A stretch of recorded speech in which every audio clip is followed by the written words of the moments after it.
So zina, the favorite pastime of the youth today, wa na'udhu billah.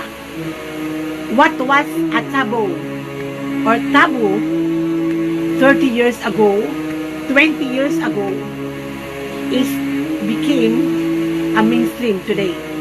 Yung nakakahiya nung panahon ko, no, yung mga ipinanganak na 70s katulad ko, yung nakakahiya noong panahon ko ay karangalan na ngayon ng mga kabataan. To the point na kapag walang nanliligaw sa'yo, pangit ka. Kung wala kang ka-chatmate, hindi ka maganda. Kung wala kang boyfriend, hindi ka in. La ilaha illallah. At okay lang na magzina. After all, lahat ng kaklase ko ay may boyfriend at karamihan sa kanila ay nagsama ng walang kasal.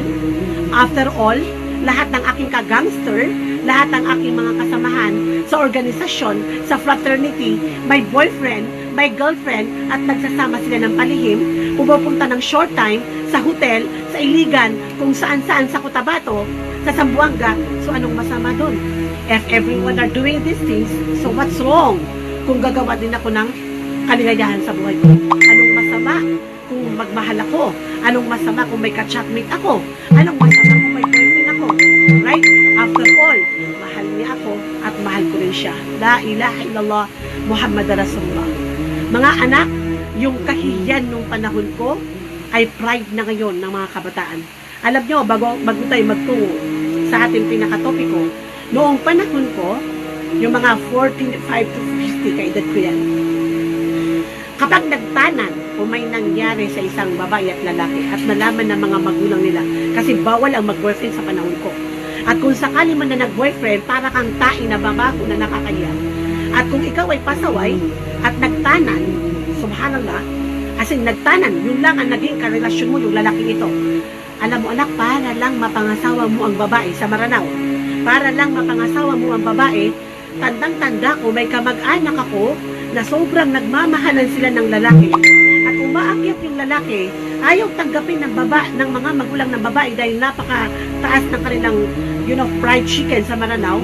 And then nagtanan sila kasi yun lang ang paraan para daw mapangasawa niya si Ukti at wala pang nangyari sa kanila. Imagine mo yun, nagtanan lang pero walang nangyari kasi pumunta sila sa isang kamag-anak. And then lahat ng, nakita ng mga mata ko, lahat ng kamag-anak ng lalaki nagsuot ng puti at nagbandera, no, para silang nag-formation, nag-line pagpunta sa bahay ng babae bago sila ikasal.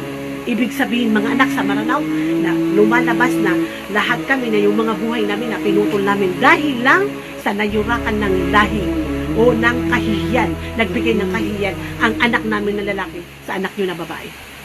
La ilaha illallah Muhammad Rasulullah. So, kung ano yung nakakahiya nung panahon ko, became the pride of the Muslim youth today. Mga anak, what happened? What happened to the Muslim youth today? Ano na ang nangyari sa mga Maranao, Maguindanao, Tausog na tumitibukang la ilaha illallah sa kanilang mga puso na tinatanggap nila na mga Muslim sila, pero okay lang na ipamigay nila ang kanilang mga sarili sa mga lalaking hindi ko alam kung kailan niya na-meet. Perhaps last month, dahil bored na bored siya ngayong pandemic. Diba? So, pakiramdam niya, love niya. Anyhow, I want to say that this problem today is more than the coronavirus. Kasi ang coronavirus na lahat tayo, matanda, bata, we do everything to protect ourselves against the pandemic of 2019. Pero, ang virus na ito, na haram na pagmamahal, ay hindi pinoproteksyonan ng mga kabataan ng kanilang mga sarili. In fact, naglalaro sila sa apoy. In fact, ang pakiramdam nila, they are not belong to the society kung wala silang ka-chatmate at wala silang ka-boyfriend. La ilaha illallah Muhammad Rasulullah. So, it's more dangerous. And I'm telling you, it's like a cancer na unti-unti niyang pinapatay ang kinabukasan ng mga kabataan. Again, uulitin ko lang, sa 10 katanungan na isasagutin ko, na 6 dito ang pinag-uusapan ay haram relationship, zina, at hindi lang zina, unlimited zina. Hindi lang zina, unlimited zina, paulit-ulit na zina. Right? May mga tanong na, kaka, dahil 3 taon na kaming mag-boyfriend, napatunayan ko yung sincerity niya sa akin, kaya hindi ko naiwasan na naibigay ko ang sarili ko sa kanya. Pero mas worst. Ano ang mas worst? Last month lang sila nagkita, bored si Ukti, inuto ni brother, ang pakiramdam niya siya na, and then ibinigay ang lahat.